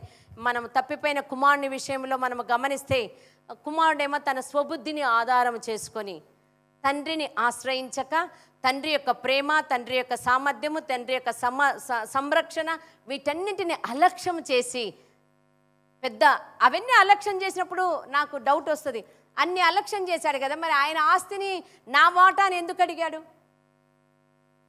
సరే, ఏదో అడిగాడు, తీసుకొని వెళ్ళాడు. అయితే తండ్రి ప్రేమ దగ్గర మనం జ్ఞాపకం చేసుకుంటే, ఎంత వెళ్ళి ఎంత నాశనం చేసుకొని ఎంత వెళ్ళిపోయినా ఈ తండ్రి మాత్రము తన కుమారుని కొరకు ఎదురు చూస్తూ తిరిగి ఎప్పుడైతే వస్తే మరలా ఆ కుమారుడు ఎంతైతే కోల్పోయాడో, ఎంతైతే నష్టపోయాడో, ఎన్నైతే ఎదుర్కొన్నాడో వాటన్నింటినీ తనకు మేలుకరంగా ఈయన అన్ని మంచిగా సమకూర్చి పెట్టి ఆయన రాగానే ఎదురెళ్ళి చక్కటి వస్త్రం ధరించి చేతికి రింగు పెట్టి కొత్త చెప్పులు తొడిగించి ఆయనను హత్తుకొని ముద్దాడి సమస్తాన్ని మరలా తన యొక్క సంరక్షణలోనికి తీసుకున్నట్లుగా మనం చూస్తూ ఉన్నాం. హల్లెలూయా. ఈ యొక్క ఉదాహరణ యేసుప్రభు వారి యొక్క ఉపమానంను చెప్పటంలో అర్థం ఏంటి అంటే, మనం ఆశ్రయిస్తున్నటువంటి తండ్రి, మన ప్రభువు, మనల్ని కన్న తండ్రి, మనకు రక్షణ ఇచ్చినటువంటి తండ్రి, మన ప్రభువు, మనలో నివాసం ఉంటున్నటువంటి ఆయన మనతో మాట్లాడుతున్నటువంటి విషయం ఏంటి అంటే, నేను నీతో ఉన్నాను, నీవు దేనికి అధైర్యపడవద్దు, నీవు కేవలం నమ్మిక ఉంచు, నీవు కేవలము నమ్మిక ఉంచు. ఆయన నమ్మిక ఉంచు అని దేనిని అంటున్నాడంటే, ఏ వాక్కు, ఏ మాట అయితే నేను తెలియపరిచానో, ఏ మాట అయితే అనునిత్యము నీవు నింపుకుంటున్నావో, బైబిల్ గ్రంథం అంతా ఆయన మాటల యొక్క సంపుటి. బైబిల్ గ్రంథంలో ఉన్న ప్రతి వాక్కు ఆయనే. ఏదైతే నింపుకుంటూ ఉన్నావో నీవు కేవలం నమ్ము. నీవు నమ్మితే ఆయన మహిమను చూస్తావంటే, నీవు నమ్మితే అక్కడ ఏమి చెప్పబడిందో అది నీవు స్వతంత్రించుకుంటావు నిశ్చయముగా అని ఆయన మనకు వాగ్దానం చేస్తూ ఉన్నాడు. హల్లెలూయా. అందుకే మనం ఆయన నమ్మటం యందు మనం వృద్ధి చెందడం అంటే బైబిల్ను అనునిత్యము నింపుకుంటూ ఉండడము. బైబిల్ను ఎంతగా నీవు నింపుకుంటావో అంతగా ఆయన సామర్థ్యము పట్ల, ఆయన శక్తి పట్ల నీకు నమ్మకం అనేది అత్యధికం అవుతుంది. అందులో నీవు బలము పొందుతావు, అందులో నీవు శక్తివంతముగా ఉంటావు. ఎప్పుడైతే అలా నువ్వు ఉంటావో ఎలాంటి పరిస్థితులు వచ్చినా సరే నీవు జడియవు. ఏవి నీకు ఎదురైనా సరే నీవేమి కృంగిపోవు, అది ఏదైనా సరే. హల్లెలూయా. కనుక ఏ పరిస్థితి అయినా సరే భయపడక నిబ్బరము కలిగి మనము ధైర్యంగా ఉండాలి అంటే మనము ఆయనతో అనునిత్యము సహవాసంలో ఉండాలి. ఆ సహవాసమును ఎలా అభివృద్ధి చెందించుకోవాలి అంటే ఆయన వాక్కును నింపుకోవడం, ఆయనతో సహవాసంలో ఉండటము ద్వారా మనము తండ్రితో, తండ్రి మనతో ఉన్నప్పుడు ఏమవుతుందంటే మనము చాలా ఏమంటారు, బాడీ బిల్డర్లం అనుకోవచ్చు, బలాఢ్యులము. Thank you. బలాఢ్యులము అంటే ఎంత బలాఢ్యులము అంటే ఎలాంటి వచ్చినా సరే మనల్ని ఢీకొట్టలేనంత, మనల్ని అధిగమించలేనంత, మనల్ని జయించలేనంత అంతటి బలాఢ్యులముగా మనము బలముగా ఉంటాము. ఎందుకు? బలవంతుడైనటువంటి దేవుణ్ణి నీవు అనునిత్యము నింపుకుంటున్నావు. బలవంతుడైనటువంటి దేవునితో నీ సహవాసము ఐక్యతతో ఉంటుంది కనుక ఎప్పుడైతే నీవు ఆ సహవాసంలో నీకు బలహీనమైపోతావో నిన్ను నీవు బలహీనురాలుగా, బలహీనునిగా అనుకుంటావు. ఈ భూమి మీద తల్లిదండ్రుల యొక్క, పిల్లల యొక్క సహవాస సంబంధాలను చూస్తే తల్లిదండ్రులతో పిల్లలు ఉన్నంత వరకు వాళ్ళు చాలా బలముగా ఉంటారు. ఎక్కడ ఉన్నా సరే తల్లిదండ్రులతో వారు ఆ అన్యోన్యమైనటువంటి సహవాసంలో ఆ ఆశ్రయముగా వారితో ప్రతి దానిలో అలా ఉంటున్నప్పుడు బాగుంటారు. అలా కాకుండా వాళ్ళని ఆశ్రయించకుండా, వాళ్ళని గౌరవించకుండా, వాళ్ళతో సంబంధం లేకుండా వాళ్ళ స్వబుద్ధిని ఆధారం చేసుకొని విచ్చలవిడిగా తిరిగితే ఏమవుతుందంటే ఆ తప్పిపోయిన కుమారుడు పందులు తినే పొట్టుతో తినడానికి వెళ్తే కూడా అది కూడా దొరకనంత స్థితి. ఎంత దారుణము కదా. అంటే ఇక్కడ ఆ వ్యక్తి పందులు తినే పొట్టు కూడా అని మాత్రమే అనుకోవద్దు, అంత దీనస్థితి అవసరము లేదు. అంటే మన తండ్రిని మనము ఆశ్రయముగా చేసుకొనకపోతే, మన తండ్రితో మనం సహవాసములో ఉండకపోతే ఎదురయ్యే పరిస్థితుల ద్వారా మనము కొట్టుమిట్టాడి కొట్టుకొని పోవలసినటువంటి అవసరము లేదు. హల్లెలూయా. అయితే చాలాసార్లు అనుకుంటాం, ఏమనుకుంటామంటే మత్తయి సువార్త 6వ అధ్యాయము 25వ వచనం 27వ వచనం చదువుదాం. అందువలన నేను మీతో చెప్పున్నదేమనగా, ఏమి తిందుమో ఏమి త్రాగుదుమో అని మీరు ప్రాణమును గూర్చి అయినను, ఏమి ధరించుకుందుమో అని మీ దేహమును గూర్చి అయినను చింతింపకుడి. ఆహారము కంటే ప్రాణమును, వస్త్రము కంటే దేహమును గొప్పవి కావా? ఆకాశ పక్షులను చూడుడి, అవి విత్తవు, కోయవు, కొట్లలో కూర్చుకొనువు, అయినను మీ పరలోకపు తండ్రి వాటిని పోషించుచున్నాడు. మీరు వాటికంటే బహుశ్రేష్ఠులు కారా? హల్లెలూయా. ప్రభు ఇక్కడ 2 విషయాలను మనకు తెలియపరుస్తూ ఉన్నాడు. పక్షులు ఏం పని చేయవు, పోయవు, విత్తవు, ఏమి చేయవు. అలానే ఆ యొక్క పుష్పము అంటే వాటినే నేను శ్రద్ధ వహించి వాటికి ఏ సమయంలో ఏమి కావాలో, ఎంత అందం ఉండాలో, ఎంత గాలి ఉండాలో, వాటికి ఏమేమి అనుగ్రహింపబడాలో అన్నింటినీ శ్రద్ధగా చూసే నేను తన స్వరూపము, తన పోలికలో, తన సొత్తుగా, తన సొంతముగా మనల్ని చేసుకున్న ఆ తండ్రి నిన్ను గూర్చి ఇంకెంత శ్రద్ధ తీసుకుంటాడు అన్న విషయాన్ని మనకు ఆయన తెలియపరుస్తూ ఉన్నాడు. అంటే నీ పట్ల ఆయన శ్రద్ధ చాలా చాలా చాలా చాలా ఉన్నతమైనది. ఎంత శ్రద్ధ ఆయనకు ఉంది అంటే నీ ప్రతి నడక, నీ ప్రతి ఆలోచన, నీ ప్రతి స్పందన ఆయన గమనిస్తూ ఉన్నాడు. ఓన్లీ థింగ్ నువ్వు చేయాల్సింది ఏంటంటే ఆయన వైపు నీ హృదయాన్ని లేవనెత్తుకోవటము, నీ ఆలోచన, నీ తలంపు, నీ యొక్క మార్గమును డిసైడ్ చేసుకునే నీవి ఆయన వైపు నువ్వు చూడటము. నీవు ఏమి చేయాలనుకుంటున్నా నీ స్వబుద్ధిని ఆధారం చేసుకోవద్దు. నీ ప్రవర్తన అంతటిని ఆయన అధికారానికి ఒప్పుకుంటే, నీవు నడిచే జీవన విధానములో నీ ప్రతి కార్యము, నీ ప్రతి కార్యక్రమం అంతా ఆయన అధికారానికి నీవు అప్పగించుకుంటే ఆ మార్గం ఆయన చాలా సరళం చేస్తానంటూ ఉన్నాడు. హల్లెలూయా. ఏదైనా సరే నీవు తలపెట్టే ప్రతి పని, నీవు చేయబోయే ప్రతిదీ, నీవు చేస్తున్న ప్రతిదీ, నువ్వు వెళ్ళాల్సిన ప్రతిదీ ఏది అయినా సరే దాని అంతటి మీదకి ఆయన అధికారానికి నువ్వు ఒప్పుకోమంటున్నాడు. ఆయన అధికారం అంటే ఏదో నిన్ను కొట్టి చేయటానికి కాదు. ఆయన నీ కొరకు అన్ని క్రమముగా సిద్ధపరిచి పెట్టినటువంటి ఆయన ఏ సమయంలో ఏమొస్తుంది, దేన్ని ఎలా తొలగించాలి, ఏది ఎలా చేయాలని అన్ని ముందుగా ప్లాన్ చేసి పెట్టినటువంటి ఆయన ఏ సమయంలో విపత్తు వచ్చినా సరే నిన్ను తన యొక్క హక్కున తన కౌగిటిలో భద్రపరచుకోవటానికి సంసిద్ధంగా ఉన్నటువంటి నీ తండ్రి. అలాంటి తండ్రిని నువ్వు ఆశ్రయంగా చేసుకొని, అలాంటి తండ్రిని నువ్వు ఆశ్రయిస్తే ఆయన అంటూ ఉన్నాడు, నీవు నడిచే ప్రతి మార్గము సరళమైపోతూ ఉంది. నీ జీవన విధానంలో ప్రతి దానిని ఆయన సరళం చేస్తానంటూ ఉన్నాడు. ఇంతటి వాగ్దానం ఇస్తున్నటువంటి తండ్రి అబద్ధికుడా? చెయ్యడా? బలహీనుడా? ఏం నమ్ముతావులే, ఆయన ఒకసారి చెప్తాడు, ఒకసారి చేయడు, అట్లానా? ఆయన వాగ్దానం ఇస్తే దాన్ని నెరవేర్చడానికి నమ్మదగినటువంటి తండ్రి. మనమన్నా ఆయనకు వాగ్దానం చేస్తాం, కానీ మనం నెరవేర్చడానికి చాలా కష్టపడతాము అనడానికి మన మనసులో ఏముందిలే, నెరవేర్చకపోయినా ఆయన ఏమనుకోడులే అన్నంత లైట్ తీసుకునే స్వభావం మనలో ఉంటుంది. కానీ మనల్ని ప్రేమిస్తున్న మన కన్న తండ్రి మాత్రం తాను వాగ్దానం చేసిన ప్రతిదీ ఆయన కునుకక నిద్రపోక తన బిడ్డల ఎడల ఆయన కార్యము జరిగిస్తూ ఉన్నటువంటి తండ్రి. హల్లెలూయా. ఎలాంటి పరిస్థితి అయినా సరే ఆయన నిత్యము ఆయన దృష్టి మన ఎడల ఉంది. ప్రభువుకు మహిమ కలుగును కాక. ఎక్కడైనా మనం ఏదన్నా టెన్షన్ పడుతున్నాము అంటాడు కదా, పక్షులను వాటినే శ్రద్ధ చూసి వాటి సంరక్షణ, వాటిని పోషిస్తున్నాయన.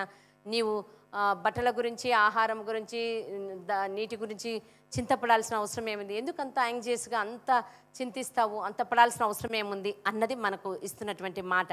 అంటే నీవు ఆయన సంతానముగా దేని విషయము యాంగ్జియస్గా ఫీల్ అవ్వాల్సిన అవసరము లేదు. ఎందుకు అంటే అలా దేని గురించైనా మనం టెన్షన్ పడుతూ, తికమక పడుతూ, టెన్షన్ పడుతూ, ఇబ్బందికి గురవుతూ, గాబరాకు గురైపోతూ, అందరినీ గాబరా పెడుతూ, చివరికి దేవుణ్ణి కూడా గాబరాకు గురి చేసేంత సామర్థ్యం మనలో చాలా ఉంటుంది. నీకు తెలియదు ప్రభువా, నువ్వు ఉండు అని ఆయనను కూడా మనం మాటతో ఎదురాడి మన దాంట్లో అంత టెన్షన్ పడిపోతూ ఉంటాం. అయితే ప్రభువు మనకు తెలియపరుస్తున్నటువంటిది ఏంటంటే, పిచ్చుకల కంటే మీరు శ్రేష్ఠులు కారా? ఎందుకు ఆయన పిచ్చుకల కంటే మీరు శ్రేష్ఠులు కారా అంటున్నారంటే, మనల్ని ఆయన తన ఓన్ పోలిక, తన సొంతముగా చేసుకున్నాడు, సొంతముగా తీసుకున్నాడు. కాబట్టి ఆయన అంతగా చెప్తూ ఉన్నటువంటి తండ్రి. అయితే యాంగ్జియస్ అనేది, ఆ యొక్క చింత అనేది, ఆ గాబరా అనేది ఎప్పుడు వస్తుందంటే, మనకు నమ్మకము అనేది లేనప్పుడు. ఎందులో? Trust in the lord. దేవుని యందు నమ్మిక ఉంచటములో మనకు కొరత ఉన్న కారణం చేత మనం అన్ని విషయాల్లో గాబరా పడతాం, అన్ని విషయాల్లో కన్ఫ్యూజ్ అవుతుంటాం, అన్ని విషయాల్లో తికమక పడుతూ ఉంటాము. అస్సలు మనం పడడమే కాదు, మన చుట్టుప్రక్కల వాళ్ళను అందరినీ మనము దానికి గురి చేసేంత స్థితి మనకు ఎదురవుతూ ఉంటుంది. ఎందుకో తెలుసా? ఆ నమ్మకత్వంలో మనకు కొరత ఉన్నందున. అందుకనే సర్వశక్తిమంతుని యందు నమ్మిక ఉంచటంలో మనకు కొరత ఎక్కడ రాకూడదు, బలహీనులం అవ్వకూడదు. మనం కేవలం ఆశ్రయిస్తే చాలు. ఆయన ఎంత ప్రేమమయుడు అంటే తన శిష్యులను ఎన్ని మార్లు వారికి అద్భుతాలు చూపెట్టినా, ఆయన పట్ల వారు నమ్మకం ఉంచినట్లుగా ఎన్ని చేసినా పదే పదే పడిపోయినట్లుగా మనం చూస్తాం. ఎన్నిసార్లు తన శిష్యులు పడిపోతున్నా సరే, ఇదంతా పెంతెకోస్తు దినముకు ముందు ఆయన మరలా తన యొక్క కార్యాలను చూపిస్తూ, తన యొక్క సామర్థ్యం యొక్క అద్భుతాలను చూపిస్తూ, తన ప్రేమతో చేసే వాటన్నిటిని చూపిస్తూ, వారు బలహీనమైనటువంటి వారి యొక్క విశ్వాసాన్ని బలోపేతం చేసుకుంటూ ఆయన తన వైపు వారిని ఆకర్షించుకున్నటువంటి ప్రేమామయుడు మన తండ్రి. హల్లెలూయా! అంతటి ప్రేమామయుడు కాబట్టి నేను కూడా పదే పదే పడిపోతుంటాను, ఆయన నన్ను బలపరుచుకుంటుంటానులే అనే టేక్ ఇట్ ఈజీ లాగా మనము ఉండకూడదు. ఎందుకు అంటే అది పెంతెకోస్తు దినముకు పూర్వము. కానీ పెంతెకోస్తు దినం తర్వాత పరిశుద్ధాత్ముడే నీ యందు నివాసం చేస్తూ ఉంటుండగా, ఆయన తన సామర్థ్యముతో నిన్ను నింపి నడిపిస్తూ ఉంటుండగా నీవిక ఎన్నడూ తొట్టిల్లవు. నీవు తొట్టిల్లడానికి, బలహీనంగా కృంగిపోవడానికి నీకు ఛాన్స్ లేదు. ఎందుకంటే నిన్ను బలపరచువాడు నీలోనే, నీ యందే నివాసం చేస్తూ ఉన్నాడు. నీ యందు నివాసం చేస్తున్న ఆయన పట్ల నీ గ్రహింపు నీకు ఎప్పటికెప్పటికి ఉంటే నీవు నిత్యము శక్తివంతముగా విజయోత్సవముతో నీవు ముందుకు సాగుతావు. హల్లెలూయా!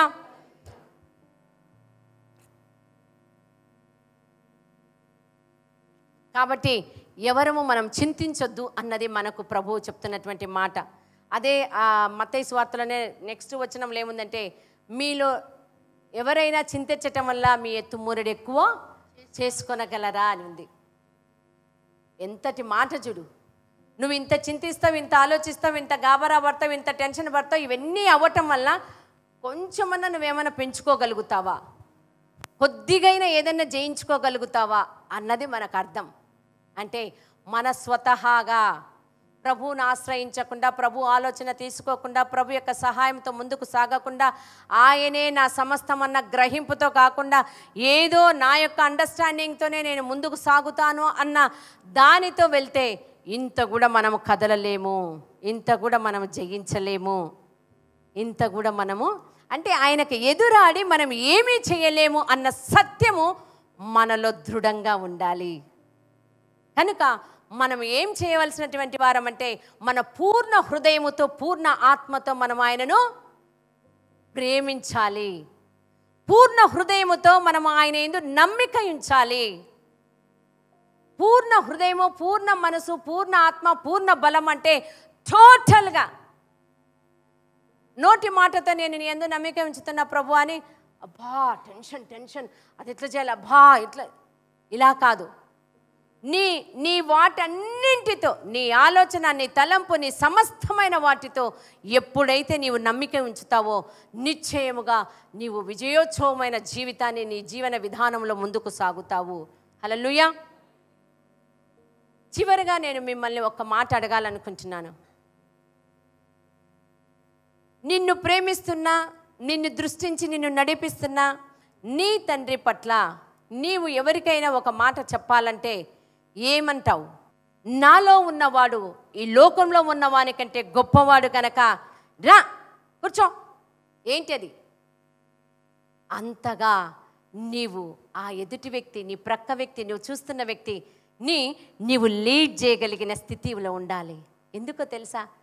నీలో ఉన్నవాడు లోకంలో ఉన్నవాని కంటే గొప్పవాడు. లోకంలో ఉన్నటువంటి పరిస్థితులతో వారు కొట్టబడి నెట్టబడి ఇబ్బంది పడుతూ ఉన్నప్పుడు, వివిధమైనటువంటి పరిస్థితులతో బాధపడుతూ, వారితో వేధింపబడుతూ, వాటితో అనుభవిస్తున్నటువంటి సమయంలో నీవు జ్ఞాపకం చేసుకోవాల్సింది ఏంటంటే, నాలో ఉన్నవాడు లోకంలో ఉన్నవాని కంటే గొప్పవాడు. ప్రభువుకు మహిమ కలుగునగా. నీలో ఉన్న ఆయన ఎలాంటి ఆయన అన్న గ్రహింపు అనునిత్యము నీలో మండుచున్న అగ్ని వలె ఉండాలి. నీలో ఉన్న ఆయన సమస్తాన్ని జయించినటువంటి ఆయన. నీలో ఉన్న ఆయన నామము అంటే ఆయనే. ఆయన నామము అన్నింటికంటే పైనామము. ఈ వాక్కులన్నీ మనకు తెలిసిన ఆ వాక్కులోని ఆ యొక్క సారమును మనము గ్రహించని కారణము చేత పైన అలా పెట్టేస్తాము. నీలో ఉన్నవాడు లోకంలో ఉన్నవాని కంటే గొప్పవాడు. నీవు ఎదుర్కొంటున్నటువంటి పరిస్థితులు, నీకు ఎదురయ్యేటువంటి కష్టాలు, నీకు ఎదురవుతున్నటువంటి సమస్యలు, వీటన్నింటికి మించిన ఆయన నీలో ఉన్నాడు కాబట్టి ఆయనని నీవు ఆశ్రయముగా చేసుకో. చెప్పు, పరిస్థితులతో చెప్పు. చాలాసార్లు అనిపిస్తుంది, ఎంత చెప్పినా పరిస్థితులు మారటం లేదు, ఎంత చెప్పినా ఈ యొక్క ఆరోగ్యం బాగుపడడం లేదు, ఎంత చెప్పినా ఇది తొలగిపోవట్లేదు అనిపిస్తుంది. చెప్పు, కీప్ ఆన్, చెప్తూ ఉండు, వెళ్ళిపోతుంది. ఎందుకు అంటే దానికి ఎక్కడో హుక్కు తగిలి ఉంటుంది. ఆ హుక్కు తగలడం అంటే మన ఆలోచనలో, మన యొక్క విధానంలో, మన మాటల ద్వారా, మన యొక్క క్రియల ద్వారా మనం ఇచ్చినటువంటి ఆ ఫెలోషిప్ యొక్క కొనత ఏదో అక్కడ తగిలి ఉంటుంది. నేను ఇప్పుడు అక్కడ కూర్చొని ఆలోచన వస్తూ ఉంది, కొన్ని ఎందుకు అట్లా తగులుకొని ఉంటాయి అంత త్వరగా, పో అంటే పోవు అని అనిపిస్తుంటే నాకు కుక్క కనిపిస్తుంది. జనరల్గా ఫస్ట్ ఏది వచ్చినా మనం అబ్బా అని ఫస్ట్ మనము హృదయం ఇస్తాము. చాలా అది ఆలోచన అవ్వచ్చు, స్పందన అవ్వచ్చు. మళ్ళీ వెంటనే అలర్ట్ పో అంటాం, వెంటనే పోదు. అది పో అంటే పోదు. ఎప్పుడైతే నీలో పెట్టుకున్నటువంటి ఆ కొంచెం నువ్వు పీకి పడేసి రిజెక్షన్ వచ్చి, అసహ్యం వచ్చి పా అని నువ్వు అసహించుకుంటావో అప్పుడు ఇమ్మీడియట్గా పారి ఉరుకుతుంది. దానికి దారి ఎటు చేయాలో తెలియకుండా పారి ఉరుకుతుంది. అవునా? అది కనపడింది నాకు. ఇది మనం లైట్ తీసుకోవద్దు, పరిశీలన చేసుకోవాలి. ఏ విషయాల్లో, ఏ ఆలోచనలో, ఏ సిచ్యువేషన్స్లో ఎలా మనం లింక్ తగిలించుకున్నాం, మాటల ద్వారా కానీ, సహవాసం ద్వారా కానీ, మనం నమ్మటం ద్వారా కానీ, వాటికి మనం చెవి ఇవ్వటం ద్వారా కానీ, వాటిని మనము అంగీకరించటం ద్వారా కానీ, ఏ విధానంలో మనము కొక్కెం వేసామో ముందు ఆ కొక్కాన్ని తీయాలి. అలా తీసినప్పుడే నీలో నివసిస్తున్న నీ తండ్రి యొక్క సామర్థ్యము, నీ తండ్రి యొక్క శక్తి, నీ తండ్రి యొక్క అధికారము, నీ తండ్రి యొక్క ప్రేమ, దానితో నీవు దిగ్గున లేచి నీవు గద్దించగలుగుతావు. అవునా? ఇది నిజం. ఇది చెయ్యాలి మనం. ఎందుకంటే మనము పాత నిబంధనలో ఉన్నటువంటి వారము కాదు, పరిశుద్ధాత్మని నివాసముగా కలిగినటువంటి వారము. అంటే నీవు గద్దించకపోతే జరగదు. యేసు ప్రభు వారు శిష్యులు కలిసి పడవలో ప్రయాణం చేస్తూ ఉన్నప్పుడు ప్రభువు ఉన్నాడు, మనలో పరిశుద్ధాత్ముడు ఉన్నాడు. కానీ ఆ వస్తున్నటువంటి ఆ ఉప్పెన, ఆ యొక్క గందరగోళమైనటువంటి ఆ పరిస్థితిని చూసినప్పుడు భయపడిపోయారు, జడిశారు, గందరగోళానికి గురయ్యారు, చివరికి ప్రభువునే నిందించారు.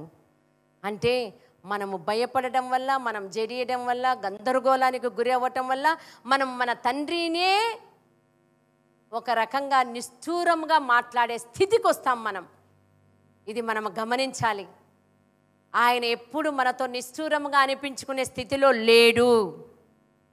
ఆ సమయంలో యేసుప్రభు వారు మానవునిగా ఈ భూమి మీద ఉన్నాడు. తండ్రి అయిన దేవునితో సహవాసం కలిగినటువంటి ఆయన ఏం చేశాడు? దిగ్గున లేచాడు. లేచి దేనికి ఆయన ఆలోచించలేదు, గద్దించాడు. ఎలా? ఆయన తన అధికారముతో ఏం చేశాడు? నిమ్మలించమన్నాడు. అంత హోరున వీచే గాలి, ఎగిరే ఆ అలలు ఆయన గద్దించగానే నిమ్మలమయ్యాయా, అవ్వలేదా? అప్పుడు శిష్యులతో ఎంతగా అన్నాడంటే, మీ విశ్వాసం ఎక్కడా అన్నాడు. ఇది మనము స్వపరీక్ష చేసుకోవాల్సినటువంటి విషయం ఏంటి అంటే, నీ ప్రారంభ దినాల నుంచి ప్రభువు నీ ద్వారా ఎన్నో కార్యాలు చేశాడు. ఆయన సహవాసంలో నిన్ను ఎన్నో రక్షించాడు, నీకెన్నో మేలులు చేశాడు, ఎన్నో గడ్డు పరిస్థితుల నుంచి నిన్ను సంరక్షించాడు, కాపాడాడు, నిన్ను బలపరిచాడు, నీకు శ్రేష్టమైన జీవితం ఇచ్చాడు, నీకు సమస్తాన్ని మంచి ఈవులను ఇచ్చాడు. ఇన్ని ఇచ్చిన ఆయనను నీ విశ్వాసంలో నీవు బలహీనము కాకుండా బలముతో అనుదినం ఎదుగుతూ ఉంటే ఏ పరిస్థితి వచ్చినా ప్రభువును నిష్ఠూరంగా మాట్లాడొద్దు. ప్రభువు నీకు ఇచ్చినటువంటి దానిని వినియోగించి నీవు ఆయన సామర్థ్యంతో దానిని జయించమని ప్రభు సెలవిస్తూ ఉన్నాడు. హల్లెలూయా. ఆయన నీకు సమస్తాన్ని ఇచ్చాడు. ఆయన వాటన్నింటితో నీలో నివాసం చేస్తూ ఉన్నాడు. కనుక నీవు ధైర్యంతో ముందుకు సాగాలని ప్రభు ఆశిస్తూ ఉన్నాడు. ప్రభు యొక్క ఆశ అది. కాబట్టి మనం ఎట్టి పరిస్థితుల్లో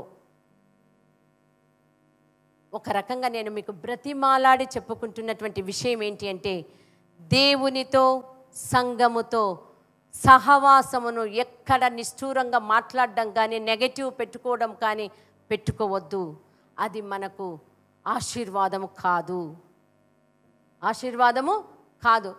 దేవుడు తన యొక్క సంఘమును ఎందుకు ఇస్తాడు అంటే, మనల్ని అనుదినము పోషించటం కొరకు, సంరక్షించటం కొరకు, అనుదినము మనల్ని ఆయనతో అంటుకట్టడం కొరకు, ఆయన యొక్క సహవాసములో, ఆయన యొక్క కౌగిటిలో మిమ్మల్ని హక్కున చేరుస్తూ ఉండటం కొరకు ఆయన సంఘాన్ని పెట్టాడు.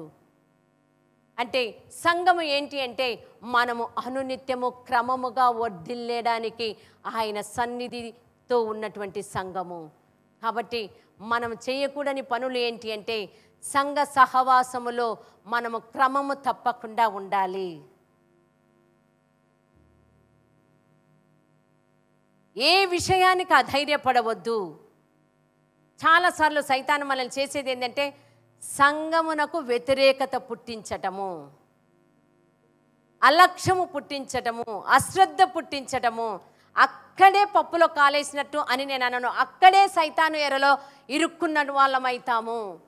మొట్టమొదటి వాని కుయుక్తి ఏంటంటే, దేవుని యొక్క సహవాసములోనికి వెళ్ళనీయకుండా నిర్లిప్తతను కలగచేయటము, రకరకాల కారణాలతో అడ్డులు తీసుకొచ్చి పెట్టటము. ఎప్పుడైతే నీలో నేను నా తండ్రి ఇంటికి వెళ్ళాలి, నా తండ్రి సన్నిధికి నేను వెళ్ళాలి అన్న తపన, తీవ్రత, ఆ యొక్క కాన్స్టెంట్ అది ఎప్పుడైతే నీలో రగులుతూ ఉంటుందో, నీవు దేనిని లక్ష్యం చేయక నీ తండ్రి సన్నిధికి నువ్వు పరుగెత్తుకొని వస్తావు. హల్లెలూయా. ఫైనల్గా ఒకే ఒక మాటను ప్రభు జ్ఞాపకం చేయాలంటూ ఉన్నాడు. ఏంటో తెలుసా? నేను అన్నా కదా, నీవు ఎదుటి వ్యక్తికి నీవు కలిగి ఉన్నటువంటిది ఎలా చెప్పాలో, అది మనము ఎంత తీవ్రత కలిగి ఉండాలో. నీవేమై ఉన్నావో నీ తండ్రి గురించి నీవు అనేకులకు చెప్పటానికి నీవు తపన పడాలా. ప్రభువా, నిన్ను పరిచయం చేయాలా. ప్రభువా, ఈ పరిస్థితికి నువ్వు లేకపోతే వారు ఇలా అవుతున్నారు, నానా వారిని కాపాడు, ఇదిగో వారిని నీవు సహాయం చేయి అంటే దీని అర్థం ఏంటంటే, మార్కు సువార్తల ప్రభు చెప్తాడు కదా, మీరు సర్వలోకమునకు వెళ్ళి సర్వ సృష్టికి సువార్తను ప్రకటించుడి. సర్వలోకము, వీళ్ళు వినరులే, వాళ్ళు వినరులే, వీళ్ళకా నేను చెప్పేది, నా పరిస్థితే ఇలా ఉంది అందుకని నేనేం చెప్తా, ఇట్లాంటి సాకులు, ఇట్లాంటి రీజనింగ్స్ వద్దు. ప్రభువు చెప్పినటువంటి మాట, నీవు సర్వలోకానికి వెళ్ళే సర్వ సృష్టికి సువార్తను, సువార్త, మంచి వార్త. నీ తండ్రి మంచివాడు, నీ తండ్రి సర్వలోకము కొరకు ఆయన ప్రాణము పెట్టినటువంటి ఆయన. నీవు ముందుగా రక్షణ పొంది ఉన్నావు, రక్షణ లేని ఆయన ప్రజలు ఎంతోమంది ఉన్నారు, వారిని ఆయన యొద్దకు తీసుకొని రా. ఈ మిషన్ని, ఈ కార్యక్రమమును, ఈ ప్రాజెక్టును నీవు అనునిత్యము నీ హృదయములో నువ్వు క్యారీ చేయాలి. ఒక్కసారి మనం ప్రభువుకు అప్పగిద్దామా ఈరోజు? ఎందుకు అంటే, మనము ఆ విషయంలో తండ్రి ఎదుట దోషులముగా ఉండకూడదు. మనము మాత్రమే ఆహారం తింటూ అనేకులకు ఆహారం లేక అల్లాడుతుంటే వాళ్ళ విషయం ఎవరన్నా చూసుకుంటారులే, నేనే తింటున్నా అని మనం మాత్రమే తింటూ ఎంతమంది ఆకలితో అల్లాడిపోతుంటే, అవసరతలో కొట్టుమిట్టాడుతూ ఉంటే మనము పట్టించుకోకుండా మనము మాత్రమే వస్తున్నాము, మనం మాత్రమే తింటున్నాము, మనం మాత్రమే నింపుకుంటున్నాము, వెక్కసమైనా సరే మరలా నింపుకుంటున్నాము, దానిని దేనికి ఖర్చు పెట్టడం లేదు. నిన్ను ఇంత నింపుతూ ఆయన మహిమ, ఆయన అభిషేకం నిన్ను ఇంత నింపుతూ ఉన్నాడంటే నీలో నింపబడుతున్న ఆ యొక్క అభిషేకం అవసరమైన ప్రతి ఒక్కరికి రిలీజ్ చేస్తూ, విడుదల చేస్తూ, నీలో నిండి ఉన్నటువంటి ఆయనను అనేకులకు పరిచయం చేస్తూ, అనేకులను ఆయన రక్షణ కార్యంలోనికి నడిపించే తపన, తీవ్రత ఒక బాధ్యతగా ఆ బాధ్యత ఎట్లా? ఇప్పుడు విన్నప్పుడు మాత్రమే చేతులెత్తి, ఇప్పుడు విన్నప్పుడు మాత్రమే ఖచ్చితంగా నేను వాళ్ళకు చెప్పాలి, ఖచ్చితంగా వాళ్ళను పరిచయం చేయాలి, ఖచ్చితంగా వాళ్ళను ప్రభువుకు సమీపంగా తీసుకురావాలి అని ఇప్పుడని గేటు దాటి మర్చిపోవడం కాదు. యేసు ప్రభు చెప్పినటువంటి మాట, నీవు సర్వలోకమునకు వెళ్ళి సర్వ సృష్టికి ఆయన సువార్తను ప్రకటించమన్నాడు. పరిశుద్ధాత్ముడు మనకు తెలియపరుస్తున్నటువంటి మాట, నీవు ప్రతిరోజు నీటిలో ఉన్న రక్షణ లేని ప్రతి ఒక్కరికి నీ తండ్రిని గురించి పరిచయం చేసి వారికి నీ రక్షణ కార్యంలోనికి నడిపించడము అన్నది నీ ముందర ఉన్న ప్రాజెక్ట్. మొట్టమొదట నీవు ఆ ప్రాజెక్ట్ పట్ల మండుచున్నటువంటి అగ్నిలాగా, ఆరిపోయే అగ్నిలాగా కాదు, నిత్యము మండుచున్న అగ్నిలాగా నీ ఆలోచనలో, నీ తలంపుల్లో నీవు ఎప్పుడైతే నిర్ణయం తీసుకొని ఉంటావో నీ వాటన్నింటినీ ఆయన చూసుకుంటాడు. ఎందుకంటే ఆయనే చెప్పాడు, మొదట నా నీతిని, నా రాజ్యమును వెదుకుము, అప్పుడు నీకు సమస్తము సమకూడి జరుగుతాయి. నీ విషయాల గురించి నీకు చింత అవసరం లేదు, నిన్ను గురించి చింతించేవాడు ఆయన ఉన్నాడు. మొదటి పేతురు పత్రిక 5వ అధ్యాయం 7వ వచనంలో మనం చూస్తాం కదా, నీ చింత యావత్తు ఆయనే చెప్తూ ఉన్నాడు. మొదట నా రాజ్యమును, నా నీతిని వెదుకుడి, అప్పుడు మీకు సమస్తమును సమకూడి జరిగిస్తానంటున్నాడు. కాబట్టి ఈ రోజు నుంచి మన యొక్క బాధ్యత ఏంటంటే ఆయన నీతిని, ఆయన రాజ్యాన్ని వెదకటము. ఆయన నీతి ఆయనే, క్రీస్తు అయినటువంటి ఆయనను నీవు క్రీస్తు లేని జీవితాలకు పరిచయం చేస్తూ, ప్రకటిస్తూ, ఇంకొకటి నువ్వు దేనికి అధైర్యపడవద్దు. ఎందుకంటే నీలో ఉన్న పరిశుద్ధాత్ముడు లోకంలో ఉన్నవానికంటే గొప్పవాడు. కాబట్టి ఏ పరిస్థితిలో ఉన్నా నీవు ఆ పరిస్థితులను గద్దించు, అవి వెళ్ళిపోతాయి. ఏవి ఉన్న వాళ్ళలో అంటే ప్రభువు పట్ల ఆకర్షితులు కాకుండా ఈ లోకపు దేవత వారికి కళ్ళులకు గురుడితనము కలగ చేసిందన్న విషయం మనకు తెలుసు. అది ఎప్పుడు దాన్ని నువ్వు వెలుపలికి తీసుకొస్తావు? నువ్వు వెళ్ళు, నువ్వు సమీపించు, నువ్వు వెళ్ళి వాటిని గద్దించినప్పుడు అది పారిపోతుంది. వారు ప్రభు వైపు వారి కన్నులు తెరవబడతాయి, గ్రహించుకొని రాగలుగుతారు. ఎందుకు అంటే ప్రభు పెంతెకోస్తు దినం తర్వాత ప్రభు ఇచ్చినటువంటిది ఏంటంటే పరిశుద్ధాత్మ శక్తిని, పరిశుద్ధాత్మని మీలో నివసింపచేస్తూ ఉన్నప్పుడు ఆయన అభిషేకము, ఆయన శక్తి, ఆయన అధికారము నీలో నుంచి ప్రవహించాలని, నీ ద్వారా పని చేయాలని, నీ ద్వారా ప్రత్యక్షపరచుకోవాలని ఆయన అనునిత్యము తీవ్రంగా తపన కలిగి ఉన్నాడు. ఎవరో ఒక్కరు మాత్రమే కాదు, మనలో ప్రతి ఒక్కరము ఆయన తీవ్రంగా ఉన్నాడు. నే చేయవలసిందల్లా యేసు నామములో ఏది ఉన్నా సరే నీవు పలుకు, యేసు నామములో ఎలాంటిదైనా సరే నీవు గద్దించు. ఏదైనా సరే నీలో ఉన్న ఆయన సామర్థ్యము ద్వారా ఏదైనా సరే నీవు చేయగలవు. ఎందుకు అంటే ఆనాడు అపోస్తులు చేశారు, యేసుప్రభు చేశారు, నెక్స్ట్ అపోస్తులు కొనసాగించారు. ఈనాడు సంఘమైనటువంటి మనలో ప్రతి ఒక్కరము దానిని కొనసాగింపు చర్యగా మనం చేపట్టాలి. హల్లెలూయా. ఈ అంత్య దినాలలో మనలో ప్రతి ఒక్కరి ద్వారా పరిశుద్ధాత్ముడు మూవ్ అవ్వటానికి తీవ్రంగా ఉన్నాడు. దయచేసి ప్రతి ఒక్కరము లోకమునకు సువార్త చెప్దాము. కుటుంబాలకు దేవుని గురించి అందజేద్దాము. మరువద్దు. అంటే ఒక రకంగా నేనేమంటానంటే, నీవు తింటున్నటువంటి ఆహారం ఆకలితో ఉన్న వారికి కూడా పెట్టి వారి కడుపులు నింపమంటున్నాను. చేద్దామా పని? చాలా శ్రద్ధగా తీసుకుందామా? ప్రభువుకు మాట ఇద్దామా? ప్రభువా, అనుదినము నేను నీ కృప చొప్పున అనేకులను నేను దర్శించగలిగినట్లుగా, అవసరతలో ఉన్న వారి కొరకు నేను దర్శించినట్లుగా, నీ కొరకు వారిని సంపాదించినట్లుగా నాలో నీవు పని చేయు తండ్రి. నేను సిద్ధము నాయనా. నీవు సిద్ధమని ఎప్పుడైతే చెప్తావో ఆయన ఆల్రెడీ సిద్ధంగా ఉన్నాడు. కాబట్టి ఓన్లీ థింగ్ నువ్వు నోరు విప్పటము, నీవు వారిని సమీపించటము, నీవు నోరు విప్పటము. నువ్వు చేసేది ఏమి లేదు. ఎందుకంటే నీలో నుండి చేసేవాడు ఆయనే. నీ నోటి మాట ద్వారా పలికేది ఆయనే. ఆయన మాట చెప్పాడు, ఆయన వాగ్దానం ఇచ్చాడు. కాబట్టి ఆయన చెప్పినటువంటి దానిని నెరవేర్చడానికి ఆయన తపన కలిగి పని చేస్తున్నటువంటి తండ్రి గనక నీ బాధ్యత ఏంటి అంటే నీవు వెళ్ళి సమీపించి నీవు తెలియపరచటము. ఈరోజు మొదలుకొని మనం ఆ శ్రద్ధ తీసుకుందామా? దేవుని కొరకు ఆత్మలను సంపాదించే బాధ్యత మనలో ప్రతి ఒక్కరి మీద ఉంది. ఇక ఏమాత్రం మనం మనమే ఉండటానికి లేదు. ప్రతి ఒక్కరము ప్రతిరోజు తపన కలిగి ఉంటే, ఆశ కలిగి ఉంటే, శ్రద్ధ కలిగి ఉంటే నిశ్చయముగా ఆయన ఆల్రెడీ శ్రద్ధ కలిగి ఉన్నాడు గనక ఆయన కార్యాలు చేస్తూ వెళ్తాడు. ఈరోజు నేను నమ్ముతున్నాను, మీరు ఈరోజు మొదలుకొని ప్రారంభించండి. నిశ్చయముగా నెక్స్ట్ సండే దేవుని సన్నిధికి వచ్చేసరికి మీరు సాక్ష్యాలు చెప్తారు. హల్లెలూయా. తండ్రి, మీకే మహిమ చెల్లిస్తూ ఉన్నాం. నీ సన్నిధిలో నీవు ఇచ్చిన ఆజ్ఞ ప్రకారము నీ ఆజ్ఞను నానా విధేయతతో నెరవేర్చి ఉంటుండగా విత్తబడినటువంటి ప్రతి దానికి నానా నూరంతలుగా వెయ్యంతలుగా విస్తారమైనటువంటి పంట ప్రతి ఏరియాలో సమృద్ధిగా స్వతంత్రించుకొందురు గాక ప్రభువా. నీవు ఆజ్ఞ ఇచ్చిన ప్రకారం నానా విత్తితే నానా ఆకాశపు వాకిళ్లను విప్పి పట్టజాలనంత విస్తారంగా నీవు కుమ్మరిస్తానన్నావు నానా. నీ మాట యథార్థమైనటువంటి మాట నానా.